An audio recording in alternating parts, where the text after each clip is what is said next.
안녕하세요. 오늘도 사연살롱을 찾아주셔서 감사합니다. 저는 특별히 내세울 것이라고는 눈에 넣어도 아프지 않을 제 딸뿐인 평범한 사람이에요. 물론 이렇게 평범해지기까지 얼마나 많은 사건들이 있었는지 몰라요. 요즘 뉴스를 보다 보면 흉흉한 사건이 자꾸만 나오는데 옛날 생각도 나고 그래서 더 괴롭더라고요. 사람에게 받은 상처가 가장 크다 보니 그런 것 같아요. 하지만 아이러니하게도 그런 상처를 치유해주는 것 또한 사람이더군요. 얼마 전 저희에게 정말 따뜻한 기적이 찾아왔었거든요. 부족한 글솜씨이지만 여러분께도 이 따뜻함을 나누고 싶어 몇 자 적어봅니다. 저는 아주 어릴 적부터 시골에서 살았어요. 그 옛날 제가 살던 곳은 속된 말로 정말 깡촌 중의 깡촌이었고 마을 사람들의 절반이 근처 광산에서 일을 하며 생계를 유지했던 곳이었죠. 마을도 굉장히 작은 마을이라 서로 옆집의 수저 개수까지 알던 곳이었어요. 세월이 많이 흘러 지금은 그 지역이 전부 재개발되면서 옛 모습은 흔적도 없이 사라져버렸지만 저는 아직도 눈에 훤해요. 그때는 가로등도 거의 없고 버스도 몇 시간에 한 대 겨우 오는 정도로 환경이 열악했어요. 저는 막 성인이 되고 결혼을 했는데 남편이 참 자상한 사람이었어요. 성실하고 따뜻한 남편과의 사이에서 지금의 저와 함께하고 있는 우리 딸을 낳았죠. 남편은 광산에서 일을 했고 저는 집에 딸려있는 작은 슈퍼마켓을 하고 있었어요. 그냥 구멍가게 수준이었지만 애 키우면서 일하기에는 그만한 게 없었죠. 안쪽 방에서는 애를 먹이고 재웠고 저는 미닫이 문턱에 걸터앉아 이따금씩 오는 손님들만 맞이하면 됐거든요. 일이 고된 쪽은 남편이었는데 그럼에도 남편은 퇴근할 때마다 저와 딸을 위한 간식거리를 사오는 것을 잊지 않았고 들어와서도 금방 씻고 나와서 슈퍼일을 도왔어요. 오후 늦게 오는 재고는 전부 남편이 정리하고는 했죠. 당신 얼른 들어가 쉬어. 오늘도 하루 종일 내보느라 고생했는데 풀빵 식으면 맛없어. 얼른 먹어. 내가 고생은 무슨. 당신이 항상 더 고생이죠. 하루 종일 힘쓰다 와놓고 왜 또 힘을 써요. 그만하고 얼른 들어와서 같이 먹어요. 저녁도 차려놨으니까 밥부터 먹고요. 오늘따라 음료수가 왜 이렇게 많이 들어온 거야? 이 무거운 걸 당신이 어떻게 옮긴다 그래? 내가 하면 금방이니까 조금만 기다려. 추우니까 얼른 들어가서 기다려. 제가 자꾸 깡마른 사람이었으면 몰라요.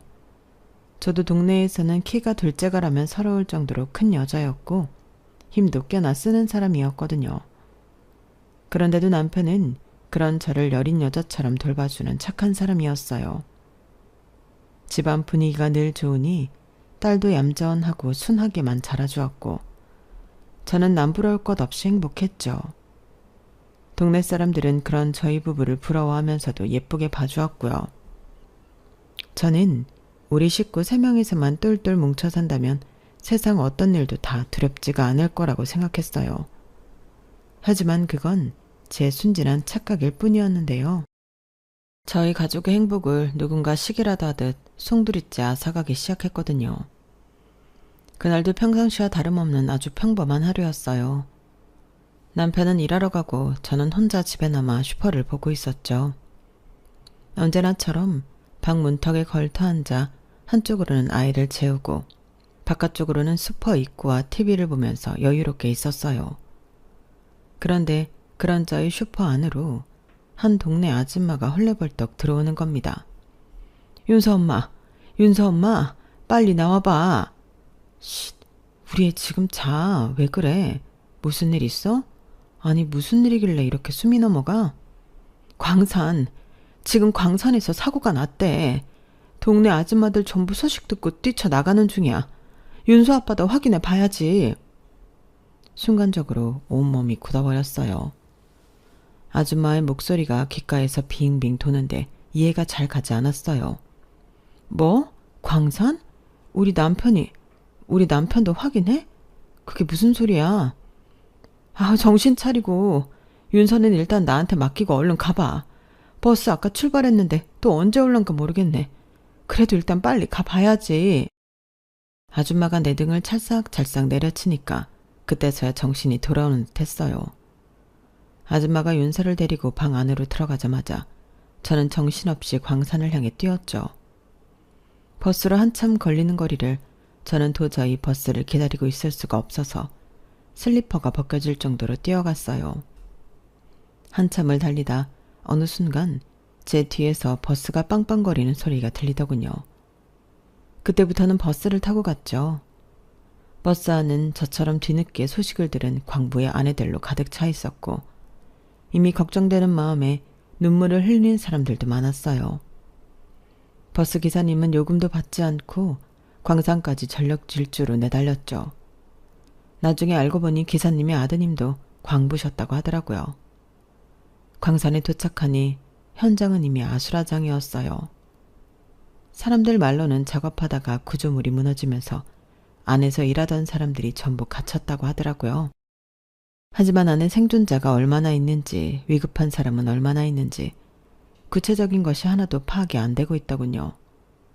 사고 피해자들의 가족들은 하나같이 울부짖으며 파묻힌 사람들을 꺼내달라고 아우성이었지만 집안이 너무 약한 상태라 전문 장비가 오기 전에 섣불리 나섰다가는 생존해 있는 사람들까지 위험하게 만들 수 있다는 절망적인 대답만 들을 수 있을 뿐이었습니다.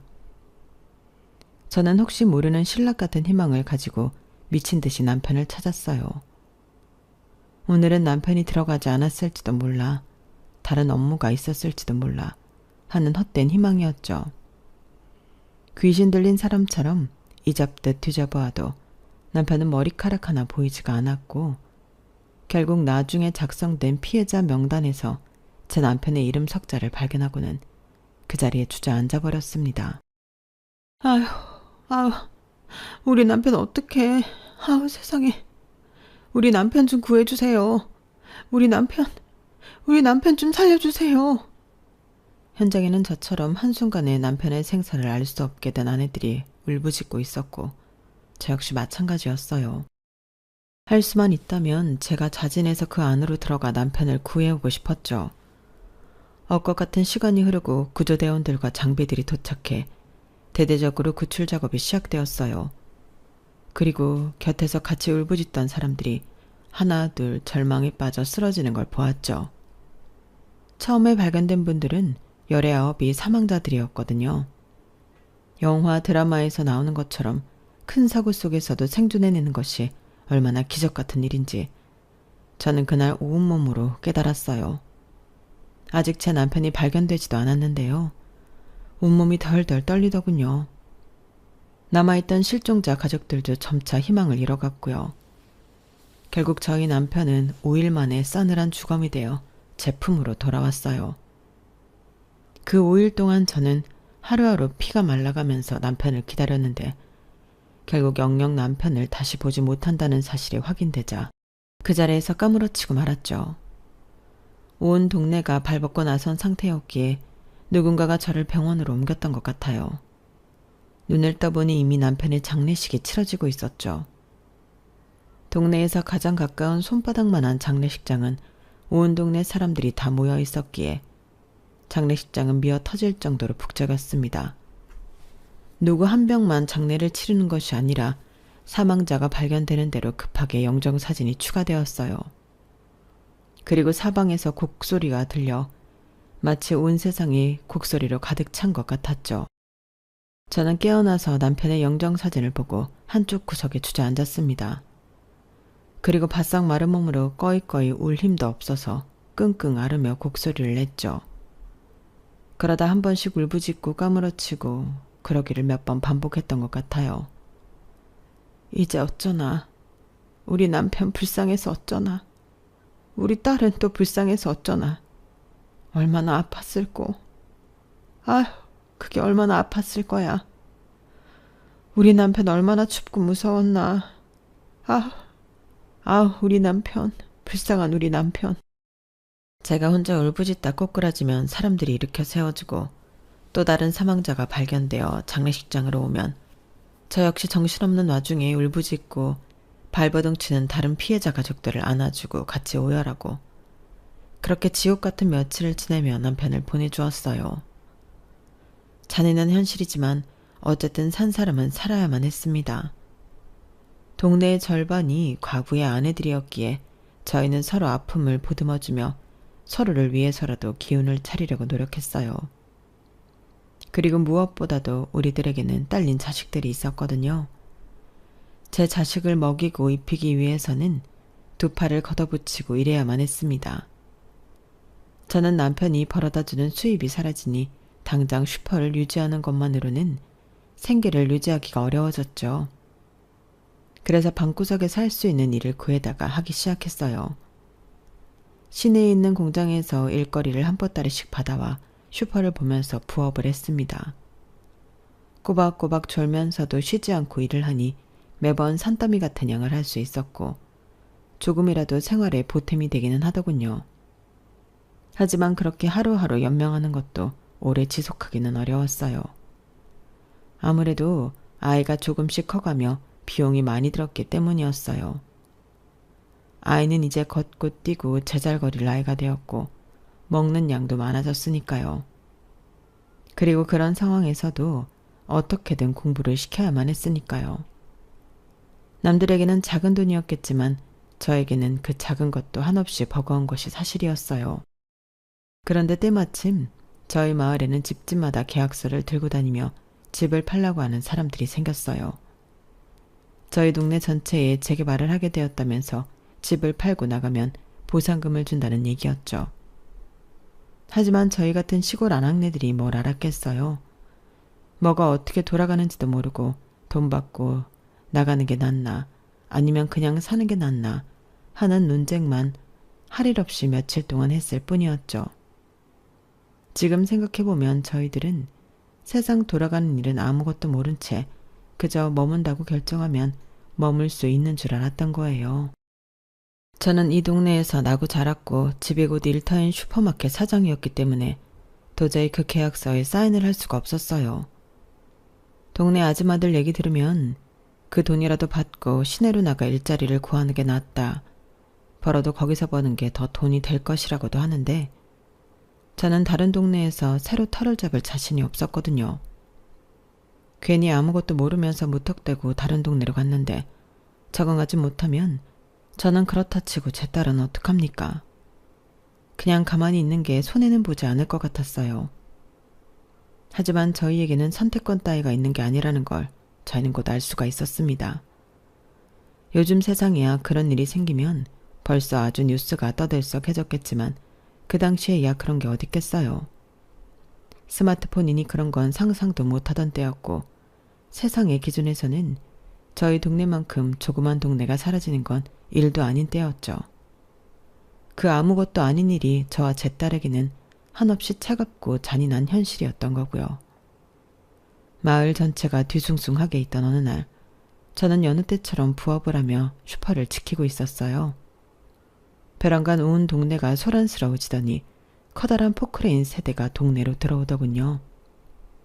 웬 검은 정장을 입은 사내들이 몰려왔고 저희 수파 안에도 서너시 들어왔어요. 그러더니 대뜸 저에게 그 계약서, 그놈의 계약서를 들이밀더군요. 사장님, 진짜 마지막으로 말씀드려요. 계약서에 사인하시라니까요. 저희 정말 섭섭지 않게 드려요. 사장님은 지금 집에 계셔서 얼마나 천원인 줄 아세요? 얼른 사인하고 나가세요. 지금 안 나가시면 배상금도 못 받고 집도 잃으시는 거예요. 제 몸집의 2배는 더 큰 남자들이 슈퍼 안으로 들어오니 그 작은 슈퍼 안이 꽉 찼어요. 그들은 당장이라도 가게를 전부 뭉개버릴 것만 같았죠. 저는 그들이 하는 말이 전부 진심이라는 걸 본능적으로 느낄 수밖에 없었어요. 알았어요. 할게요. 사인. 지금 당장 할게요. 사인하시고 지금 바로 이 돈 받고 나가세요. 안 그러면 진짜 크게 다쳐요. 간단한 짐만 좀 챙길게요. 시간 조금만 주세요. 얼마 안 걸려요. 금방 나갈게요. 저는 정신없이 사인을 하고 겨우 딸아이와 중요한 짐만 챙겨들고 나올 수 있었어요. 밖에서는 커다란 포크레인들이 가장 바깥쪽 집부터 하나씩 부수기 시작하더라고요. 아직 계약서에 사인을 안 하고 버티던 사람들 중에는 저처럼 간신히 간단한 집만 챙기고 몸을 피한 사람도 있었고, 실랑이를 벌이다가 집을 잃은 사람들도 있었어요. 한 어르신은 검은 정장을 입은 남자들에게 끌려 나오기도 하고, 부서진 집 근처에 있다가 다쳐 피를 흘리는 사람도 있었죠. 저와 제 딸은 평소 친하게 지내던 아줌마의 식솔들과 함께 가장 가까운 시내로 몸을 피했답니다. 들리는 소식에는 몇몇 주민들이 크게 다쳤고 그날 밤 늦게까지 아주 아수라장이었다고 하더군요. 다행히 발빠르게 몸을 피한 사람들은 근처에 있던 시내나 아니면 조금 더 올라가 번화한 중심가 근처로 터를 잡게 되었어요. 저와 딸은 꽤나 멀리까지 올라가 당시로는 가장 번화했던 곳에 머물게 되었죠. 배상금이라고 받은 돈이 그래도 목돈인 줄 알았는데 그 돈으로는 겨우 반지하 단칸방 하나를 구할 수가 있더군요. 당장 다달이 내야 하는 월세에 나이가 찬 딸아이를 학교 보낼 생각까지 하니 눈앞이 캄캄했죠. 하루라도 빨리 돈을 벌어야만 하는 상황이었어요. 하지만 손바닥만한 동네가 세상 전부일 줄 아는 시골 안악내였던 저는 도시 생활에 쉽게 적응을 할 수가 없었어요. 구멍가게 돌보는 것 외에 다른 일은 해본 적도 없거니와 배워놓은 기술마저 없으니까요. 당시에는 고등학교를 들어가지 않은 학생들까지 공장에서 일을 구하던 시절이라 애까지 달린 나이 많은 저를 써주는 곳을 찾기가 보통 어려운 게 아니었죠. 월세는 점점 밀려가고 딸아이와 하루에 한 끼를 먹기도 어려운 날들이 점점 많아지면서 제 속은 바짝바짝 타들어갔습니다. 정말 그때는 구걸이라도 해야 하나 싶은 생각이 들 정도였으니까요. 그렇게 벼랑 끝에서 버틴 지 몇 달 되었을 때 저는 기적처럼 구사일생을 할 수 있었어요. 저와 제 딸의 사정을 알게 된 한 천사를 만났기 때문인데요. 그 천사는 바로 저희 집 바로 위층에 사시던 할머니셨답니다. 집주인과 오랜 친구 사이라는 할머니는 어느 날 저희 집에 월세 독촉을 하러 오셨다고 해요. 그 시간에는 제가 소일거리라도 하려고 바깥을 돌아다니며 일을 구하고 있었고 어린 딸 혼자 집에 있었는데요. 집주인이 오면 빈집인 척 문도 안 열고 조용히 있던 딸은 윗집 할머니에게는 모르고 문을 열어주었던 것이었어요. 친구의 부탁으로 저희 집으로 오셨던 할머니는 냉골처럼 차가운 텅 빈 방안과 뼈만 남은 제 딸을 보고 아무 말도 못하고 그냥 서 계셨다고 합니다. 한참을 말없이 계시다가 딸아이를 데리고 위층에 당신 집으로 데려가셨고요. 그날 일을 구하지 못하고 근처 시장에서 거의 구걸하다시피 해서 쌀 한 줌을 얻고 집에 돌아온 저는 방 안에 딸아이가 없는 걸 보고 기겁을 했어요. 곧바로 딸아이 이름을 부르며 밖으로 뛰쳐나가는데 제가 들어오는 걸 보고 있던 모양인지 할머니와 제 딸이 손을 잡고 반지하로 내려오고 있더군요.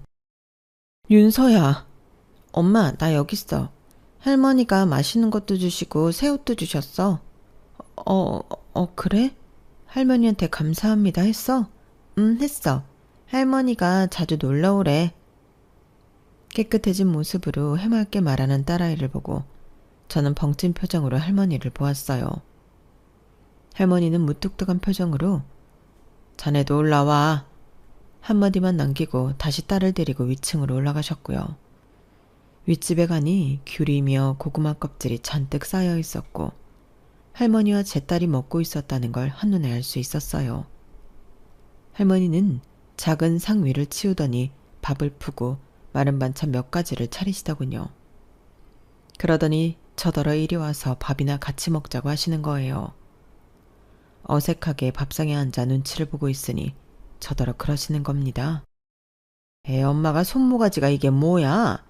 이래가지고 애는 잘 키우겠어? 애 키우는 사람은 이런 손모가지로는 못 살아. 아, 네. 죄송합니다. 밥도 좀 팍팍 먹고. 애 엄마가 눈치는 왜 봐? 염치고 뭐고 일단 살아남을 생각부터 해야지. 누가 이런 밥상을 주면 이것저것 생각하지 말고 음식부터 자식 입에 넣고 본인 입에도 넣을 생각부터 하란 말이야. 그제야 저는 수저를 집어들었어요. 맞은편에 앉아있던 딸아이는 그저 해맑게 밥을 먹고 있었죠. 그 순간 갑자기 눈물이 왈칵 쏟아져 나오는 거예요. 할머니는 묵묵히 손으로 김치를 찢어 제 밥그릇에 올려주셨고 저는 그렇게 울면서 밥을 먹었어요. 100마디 말보다 제 밥 위에 무심하게 얹어주시는 김치 한 조각에 저는 그간의 서러움이 전부 위로받는 걸 느꼈죠. 그렇게 저희 모녀는 할머니께 배부른 한 끼를 얻어먹고 양손 가득히 귤과 고구마까지 받아들고 반지 앞방으로 내려왔어요.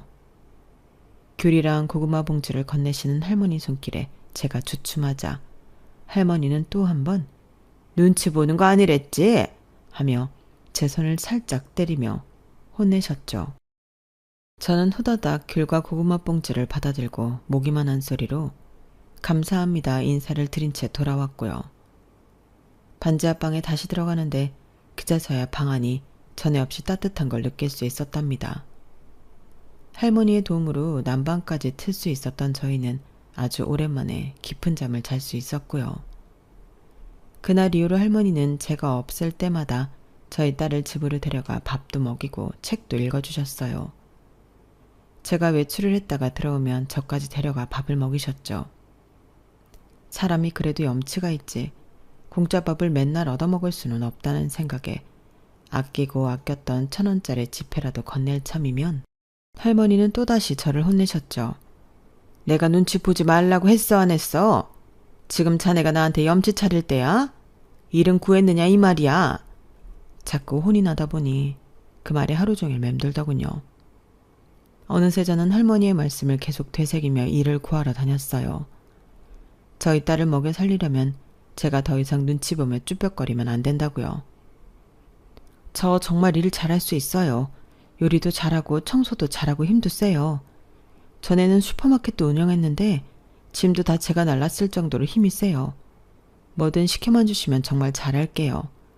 아니면 이거 남을 버리는 거면 저한테 버려주세요. 저희 딸이 밥을 못 먹고 있어서요. 아니면 200원에 사면 안 될까요? 저기 아줌마 이리로 와봐요. 제가 음식점이며 시장이며 어딜 가든 적극적으로 어필을 하고 다니니 하루는 시장에서 순대를 파시던 아저씨가 저를 부르더군요. 제가 다가가니 시내 중심가에서 조금 떨어진 곳을 가리키며 말씀하셨어요. 저기에 종합상가가 하나 들어온다니까 한번 가봐요. 상가가 생기면 거기서 일할 사람들도 필요하겠지. 여기는 다 자기 입에 풀칠하기 급급한 사람들이야. 슈퍼도 해봤다니까 물건 파는 거 하나는 잘하겠네. 저기로 한번 찾아가 봐요. 정말요?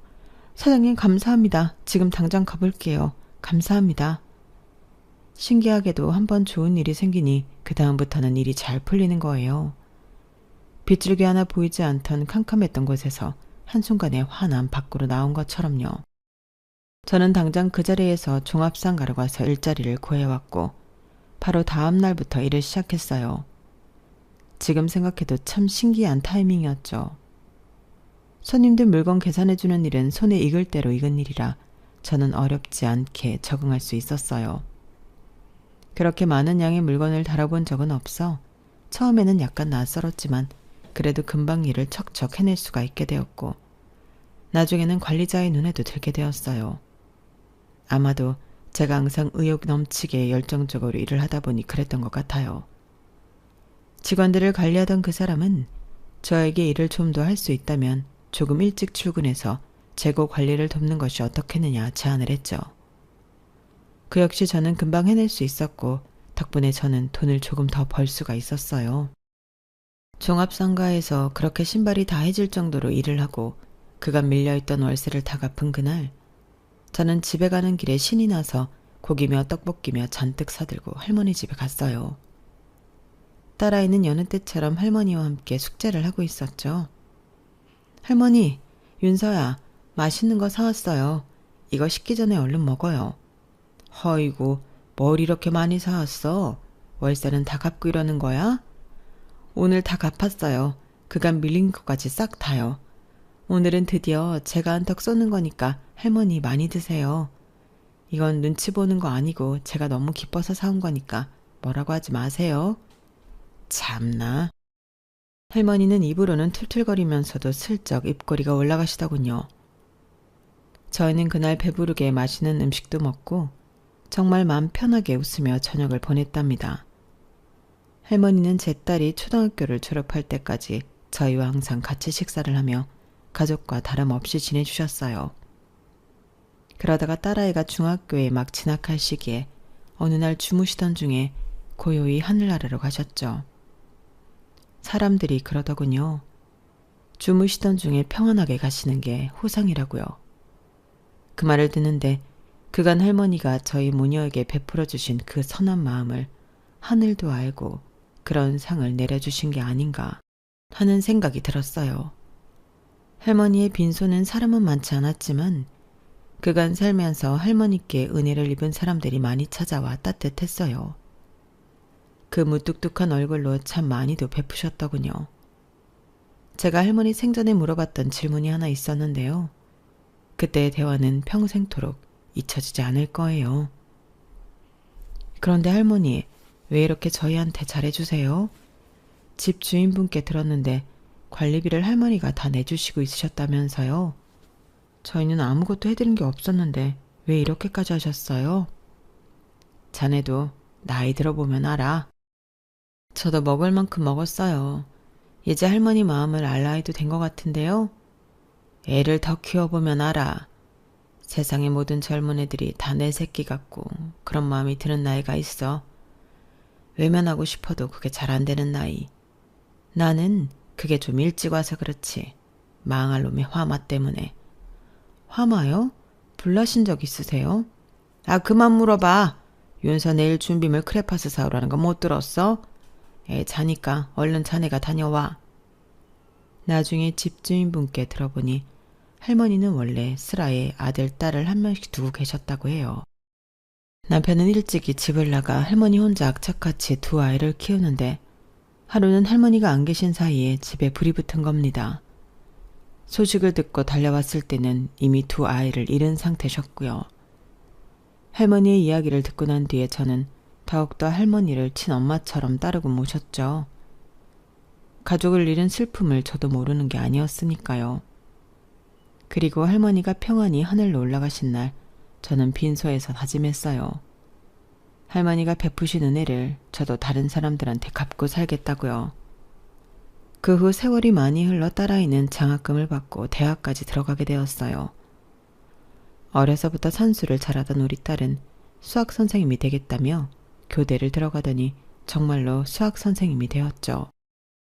그 사이 제가 일하던 종합상가는 대기업에서 운영하는 대형마트로 바뀌게 된 지 오래였고 저는 그 대형마트 시식 코너에서 일을 하고 있었답니다. 돌이켜 생각해보면 그래도 그동안 일이 끊이지 않고 있었던 것이 얼마나 감사한 일인지 몰라요.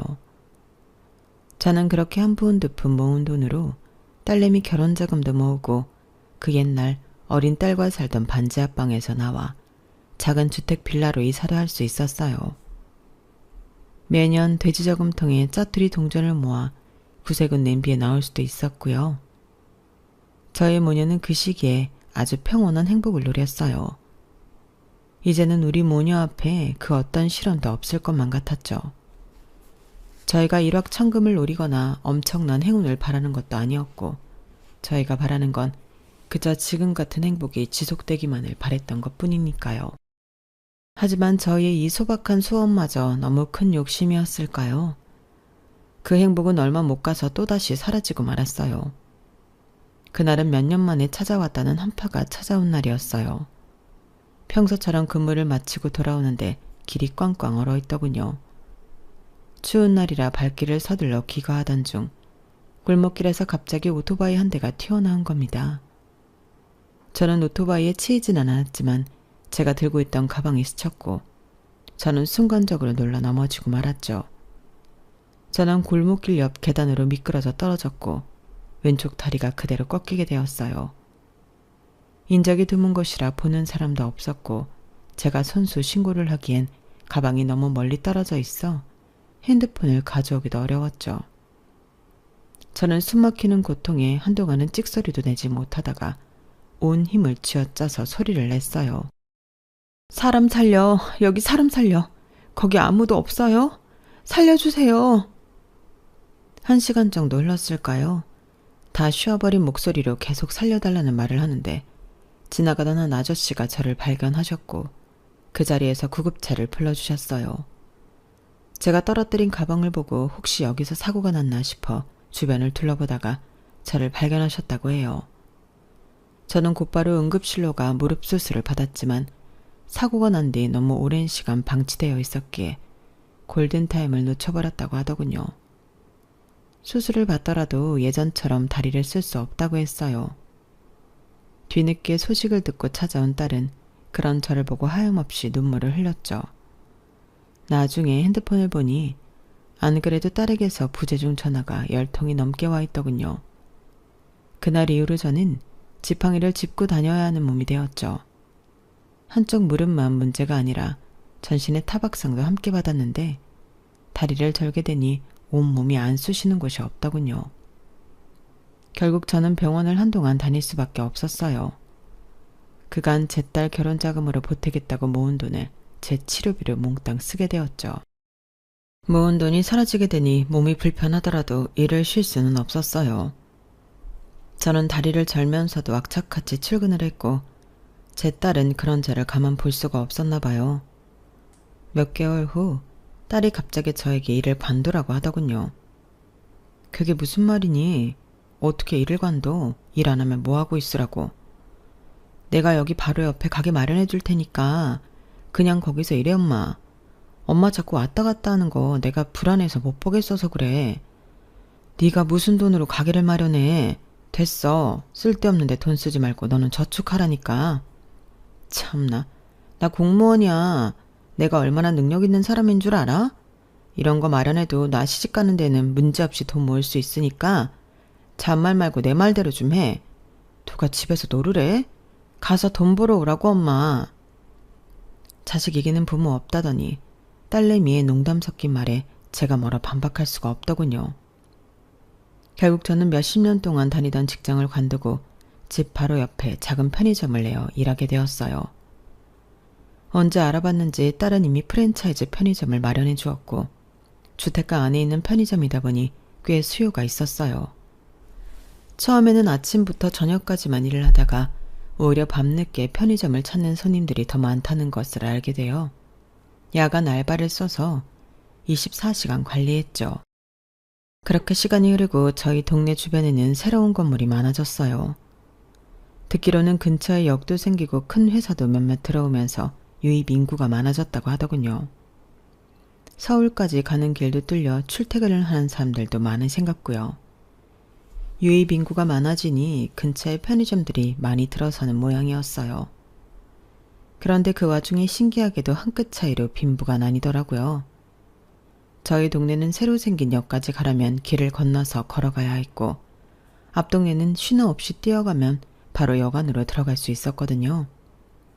웃긴 일이지만 경제력이 있는 사람들은 앞 동네로, 상대적으로 돈이 없는 청년들이나 빈곤층들은 저희 동네로 들어오게 되었죠. 다행히 제 편의점은 수요가 끊이지는 않더군요. 젊은 분들은 저희 때랑은 달라서 한 푼이라도 저렴한 시장이나 큰 마트를 찾는 대신 무조건 가까운 곳에서 필요한 걸 사가더라고요. 아예 편의점 음식으로 끼니를 전부 해결하는 것 같았죠. 저는 저희 딸보다도 어린 청년들이 편의점 밥만 먹는 게 그렇게 좋아 보이지는 않더군요. 그래서 그나마 건강한 걸 먹으라고 편의점을 조금 넓혀 밥 먹을 공간도 만들고 바나나, 사과 같은 과일류나 즉석밥은 발주를 항상 많이 넣었어요. 남으면 저희가 먹으면 되니까 라는 생각으로요. 저의 선의가 손님들에게 잘 통했는지 끼니를 때우는 손님들이 저희 편의점으로 꽤 왔어요. 가게 자체가 작았기에 많은 인원을 수용할 수는 없었지만 그래도 몇몇 청년들과 직장인들이 밥을 먹으러 왔죠. 저는 무거운 짐 정리를 할 수 있는 것도 아니니 알바생들 일을 조금이라도 돕고자 테이블을 닦고 청소하는 일은 제가 틈틈이 내려가서 했죠. 나이가 들면 오전 오후를 다 알바생을 고용해버리니 하루 종일 할 게 없어서 운동 삼아 청소를 했어요. 돈이 많이 벌리진 않았지만 그래도 편의점 대출금을 갚고 생활비를 충당할 수는 있었고, 이제는 딸도 벌이가 생겼으니 부족함 없이 살아갈 수는 있었죠. 그러던 어느 날 오전 알바생이 있는 시간에 또 잠깐 내려가 청소를 하고 있었는데 한 손님이 들어오더라고요. 추운 날씨에 맨발에 슬리퍼만 신은 채 모자를 푹 눌러쓴 여학생이었어요. 그 시간에 학교는 안 가고 왜 사복 차림이지 싶어 눈길이 갔는데 한참 동안 즉석밥을 만지작대다가 또 삼각김밥을 만지작대다가 선뜻 무엇 하나를 고르지 못하더라고요. 가만 보니 가격표를 보고 고민을 하는 것 같았죠. 손이며 발은 전부 부르텄고 언뜻 보이는 손목, 발목을 보니 뼈가 앙상해 보이는 게 밥도 제대로 못 먹고 다니는 것 같아 보였습니다. 그래서 저는 그 학생에게 다가갔어요. 학생, 혹시 점심 먹었어요? 삼각김밥 사러 온 거예요? 아니요. 아니에요. 제가 말을 걸자 민망했는지 그대로 편의점을 나가려고 하길래 저는 얼른 학생의 손목을 잡았어요. 세상에, 손목을 잡는데 보는 것보다 훨씬 말랐더군요. 저는 학생을 데리고 계산대 앞으로 가서 조금만 기다리라고 한 뒤 비닐봉투에 이것저것을 담아주었죠. 주로 즉석밥, 일회용 포장김치, 삼각김밥, 라면 같은 것들이었어요. 특히 삼각김밥은 어차피 유통기한 지나면 폐기할 것들이었기에 싹 쓸어 담아주었어요. 학생은 그걸 보고는 괜찮다며 손사래를 치더라고요. 저는 그런 학생의 손에 봉투를 쥐어주며 말했죠. 내가 더 괜찮아요. 내가 딸내미를 하나 키우는데 학생이 너무 우리 딸내미 같아서 그래. 어차피 이거 시간 지나면 폐기할 거 내가 학생한테 먹어달라고 부탁하는 거예요. 우리는 너무 많이 먹어서 물리거든. 이것 좀 학생이 집에 가서 다 먹어주고 다 먹으면 꼭 다시 찾아와줘요. 우리는 매일매일 폐기할 삼각김밥이 나오니까 학생이 우리 좀 도와줘. 알겠지? 학생은 제 말에 눈시울이 붉어지며 고개를 끄덕였고 봉투를 받아갔답니다. 그 뒷모습을 보니 오래전 추운 반지 앞방에서 지내던 시절이 떠오르더라고요. 그리고 그 순간 윗집 할머니의 마음이 온전하게 이해가 갔어요. 다 내 새끼 같아서 외면하고 싶어도 외면할 수 없다던 그 마음이요. 할머니께 처음 밥을 얻어먹던 그날이 떠올라 눈물이 금세 차올랐죠. 세월이 훌쩍 지나도 그날의 기억은 마치 어제 일처럼 생생하더군요. 저는 그날 이후로 알바생들에게는 제 카드를 주고 식사를 해결하라고 했습니다. 어쩐지 그 학생이 또 찾아올 것 같았거든요. 그리고 바로 이틀 뒤 제 예상대로 학생은 다시 저희 편의점을 찾았어요. 저는 문 밖에서 어정쩡하게 서서 들어올지 말지 갈팡질팡하고 있는 학생을 보고 나가서 학생에게 먼저 말을 걸었습니다. 학생, 저번에 싸간 거 잘 먹었어요? 네. 그거 다 먹었죠? 탈은 안 났어요? 네. 그럼 다시 싸줄 테니까 기다려요. 저 괜찮아요. 그러려고 온 게 아니라. 괜찮기는 뭐가 괜찮아요. 그러려고 온 게 아니면 뭐하러 온 거예요. 학생은 전곡에 찔려 아무 말도 못했죠. 저는 이것저것 또 먹을 걸 잔뜩 비닐봉투에 담아왔어요. 그리고는 학생을 데리고 바로 옆에 있는 저희 집으로 데려왔죠.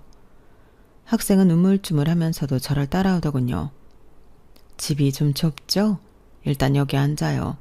이건 이따가 들고 가서 집에서 먹고 지금은 제대로 된 밥을 좀 먹고 가요. 이렇게까지 해주지 않으셔도 내가 밥을 혼자 못 먹어서 그래. 우리 딸이 오려면 시간도 많이 남았고. 감사합니다. 어린 학생이 벌써부터 의자에 앉을 때에도 숫자를 들 때에도 5만 가지 생각을 하면서 눈치를 보는 게 다 보이더군요. 그게 참 보기 안쓰러워서 그래서 할머니가 나한테 눈치 좀 보지 말라고 하셨구나 하는 생각이 또 들었죠. 저는 아침에 해놨던 된장국과 집에 있는 반찬 몇 가지 올려 간촐하게 상을 차리고 학생과 함께 식사를 했습니다. 밥을 다 먹고 집에 돌아가려는 학생에게 내일도 찾아오라고 신신당부를 했어요. 그리고 다음 날 학생이 혹시 안 올까봐 계속 편의점 주변을 서성였는데요. 다행히 학생은 저희 집을 찾아와 주었어요. 부끄러워하면서도 밥을 먹으러 와줘서 제가 얼마나 기뻤는지요.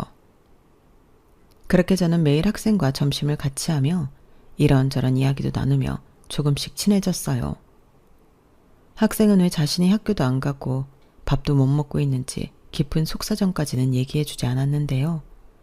하지만 같이 한 달 정도 식사를 같이 하다 보니 자신이 어떤 음식을 좋아하는지, 예전에 학교 다닐 때는 어떤 재밌는 일들이 있었는지 그런 사소한 얘기들은 먼저 꺼내더라고요.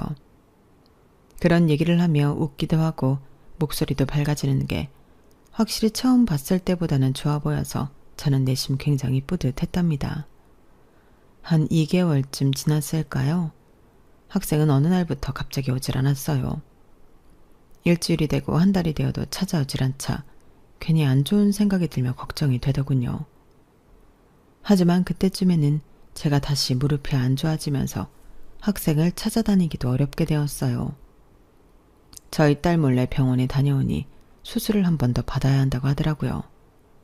하지만 수술비를 한 번에 감당할 정도로 목돈이 있는 것도 아니었고, 딸에게 이야기하자니 지금 갖고 있는 대출도 있는데 또 어디서 돈을 구해올까봐 신경이 쓰였죠. 그래서 그냥 조금 참고 있어 보기로 하고 대신 편의점 청소를 조금 덜 했어요. 몇 달 정도만 돈을 모아서 수술을 하러 가야겠다고 생각했거든요. 어느 날 평소처럼 아픈 무릎을 주물러가며 편의점에 내려가 혹시 그 학생이 찾아오는지 않는지 내려다보며 의자에 앉아 있었을 때였어요. 날이 많이 풀려 편의점 앞에 앉아 있어도 괜찮은 날이었고 무릎의 통증은 점점 심해지던 때였죠. 그런데 편의점 앞에 어떤 고급 세단이 차를 세우는 것이었어요. 딱 봐도 비싸 보이는 외제차였죠. 누가 가게 앞을 이렇게 딱 가로막고 차를 세우나 싶어 일어나려는데 무릎에 엄청난 통증이 밀려와 그만 바닥에 엎어지고 말았죠. 그런데 차에서 내린 누군가가 할머니! 하고 소리치며 저에게 후다닥 달려오는 거예요. 제가 계속해서 걱정하던 그 여학생이었죠. 그런데 푸석한 얼굴로 모자를 푹 눌러 쓴 모습이 아닌 깔끔하고 단정한 모습이었어요. 학생, 그동안 어디 있다가 이제야 찾아왔어? 밥은 잘 먹고 다니는 거야? 이제 다 끝나서 괜찮아요. 할머니, 어디 안 좋으세요? 다리 아프신데 안 좋아지신 거 아니에요? 괜찮아, 괜찮아. 뭐가 괜찮아요. 제대로 일어서지도 못하시면서. 학생은 같이 온 건장한 남자와 함께 저를 부축하더니 당장 병원부터 가자며 고급 세단이 저를 태웠어요. 당장 통증이 심했던 저는 두 사람을 뿌리치지 못하고 그대로 함께 병원으로 갔죠. 응급실에 실려갔는데 의사는 저를 알아보고 혼을 내더군요. 환자분, 이렇게 늦게 오시면 어떡해요. 제가 그때 바로 수술 받으시라고 했잖아요. 이번에는 바로 수술 받고 가세요. 안 그러면 나중에 다리 아예 못 쓰신다니까요. 의사의 호통에 학생과 함께 온 남자는 바로 수술을 해달라고 했고 제가 아무리 말려도 괜찮다며 저에게 이야기했어요. 수술비는 다 제가 부담할 테니 걱정 말고 수술 받으세요. 제 동생한테 이야기 다 들었습니다. 수술 끝나시면 제대로 감사 인사 전할 테니 일단 수술부터 받고 오세요. 저는 얼떨결에 그렇게 수술을 받고 나왔고 마취가 깨고 나니 딸과 학생 그리고 학생의 오빠 되는 사람이 다들 제 곁에 있었어요. 제가 깨어나니 딸은 퉁퉁 부은 눈으로 저에게 잔소리를 해댔죠. 엄마는 무릎이 이 지경이면 나한테 말을 했어야 할 거 아니야. 이걸 이때까지 숨기고 있었어? 이분들 없었으면 어쩔 뻔했냐고. 딸의 말에 반박하기도 어려워 곤란하게 앉아 있었는데 학생의 오빠 되시는 분이 그런 딸을 진정시키더군요. 그리고는 저에게 이야기했어요. 수술 경과는 다행히 좋으시대요. 저희가 타이밍 맞춰서 찾아뵙게 되어서 얼마나 다행인지 몰라요. 조금만 더 늦으셨어도 큰일 날 뻔하셨대요. 무릎뿐만 아니라 고관절, 골반, 척추까지 많이 안 좋으시다고 하니 수술 부위 아무시는 대로 재활치료도 꾸준히 받으세요. 비용은 걱정하지 마시고요. 그게 한두 푼이 아닐 텐데 괜찮아요. 그렇게까지 하실 필요는 없어요. 아닙니다. 제 동생을 살려주신 분인데 당연히 이 정도 은혜는 갚아야죠. 그리고 저희에겐 그렇게 큰 돈이 아니에요. 제가 부탁드릴게요. 저희가 은혜를 못 갚으면 죽는 병에 걸렸으니까 제발 꼭 치료 좀 받아주세요. 간곡히 말하는 분에게 계속 거절을 하기도 그렇고 해서 결국 저희는 알았다고 하고 그간의 이야기를 들을 수 있었어요. 오빠가 이렇게 잘 사시는 분인데 그동안 동생은 왜 그렇게 가난하게 있었는지 말이죠. 저희 부모님은 오래전에 이혼을 하셨어요. 그래서 저는 아버지와 함께 늦둥이인 제 동생은 어머니와 함께 살게 되었죠. 그때 당시 동생은 너무 어려서 어머니가 필요한 나이였거든요. 저는 아버지가 미국에 있는 지사로 발령받으시면서 같이 미국으로 가 살고 있었고요. 어머니와는 연락이 끊긴 지 오래되었는데 얼마 전에 어머니가 몇 년 전 돌아가셨다는 부고를 뒤늦게 듣게 되었어요. 그 뒤로 아직 학생일 동생이 걱정되어 찾아보려 했는데 저희가 미국에서 잘 살고 있는 동안 어머니랑 제 동생은 그렇지가 않았더라고요. 어머니가 지인에게 크게 사기를 당하시면서 어렵게 살고 있었다는 걸 그제서야 알게 되었죠. 그마저도 어머니가 돌아가시고 나니 동생은 혼자서 일을 구하지도 못하고 집에서 고립된 채 살고 있었던 거예요. 어머니 보험금은 빚 갚는 데 다 나가고 수중에 돈도 없이 굶고 있던 동생을 저희보다 사장님이 먼저 발견하신 거고요. 사연을 듣고 나니 그 학생이 어린 나이부터 얼마나 고생을 많이 했을지 눈에 훤하더군요. 어린 학생이 안타까웠던 저희 모녀는 그저 눈물을 흘리며 학생을 다독여 주었어요. 학생도 그간에 힘들었던 일들이 떠오르는지 눈물을 훌쩍이더라고요. 제 딸이 먼저 침묵을 깨고 물었어요. 그럼 이제 미국으로 다시 가시는 건가요? 동생분 데리고요? 아니요. 이제 저희가 한국으로 와야죠. 동생은 아직 영어도 서툴고 괜히 낯선 환경으로 데려가 고생시키느니 저희가 다시 한국으로 들어오는 게 나은 것 같아요. 아직 중학생이니까 한국에서 남은 중학생 과정을 마치고 고등학교를 미국에 있는 학교로 가도 되고요. 천천히 생각해보고 결정하려고 합니다. 그리고 사장님 재활치료 받으시는 것 감시도 해야 하니까요. 그분은 장난스럽게 저를 보며 이야기하셨는데 얼마나 고마웠는지 몰라요. 그분 말대로 저는 수술 부위가 아무는 대로 재활치료에 집중하게 되었고 긴 시간 끝에 다시 예전처럼 걸어다닐 수 있게 되었답니다.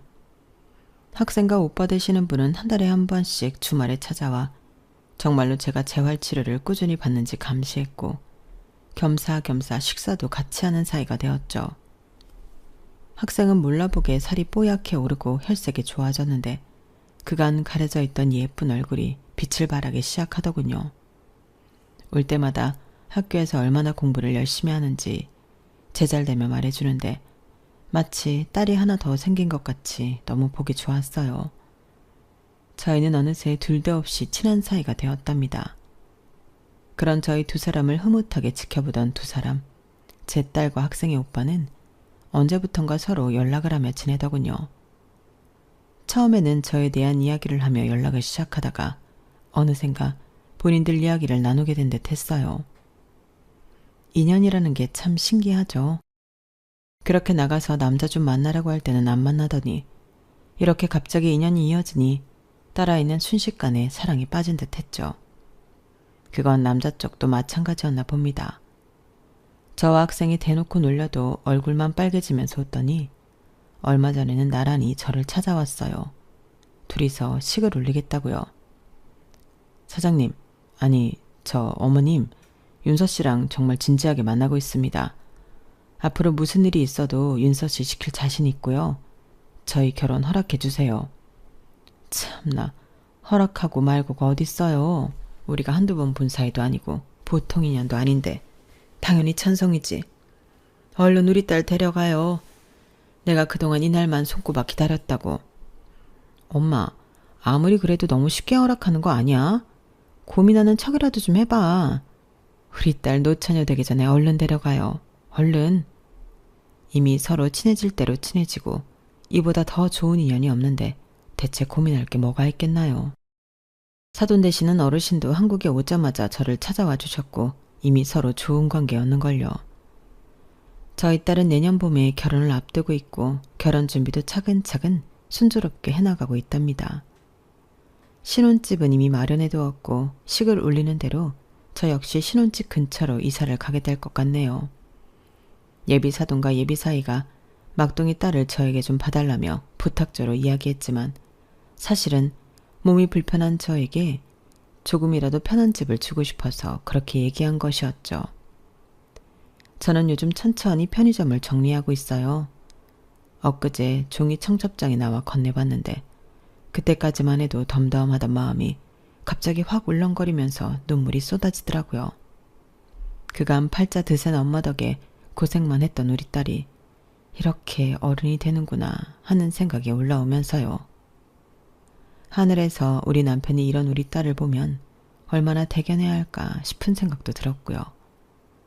그간에 살아왔던 일들이 전부 생각이 나면서 이런 마음을 털어놓고 싶어서 이렇게 제 이야기를 써보게 되었습니다. 결혼식에서는 울면 안 되는데 벌써부터 이렇게 마음이 울렁여서 쓰겠나 싶기도 하네요. 이제야 빛을 보는 제 딸과 사위의 결혼을 많이 축하해 주셨으면 좋겠습니다.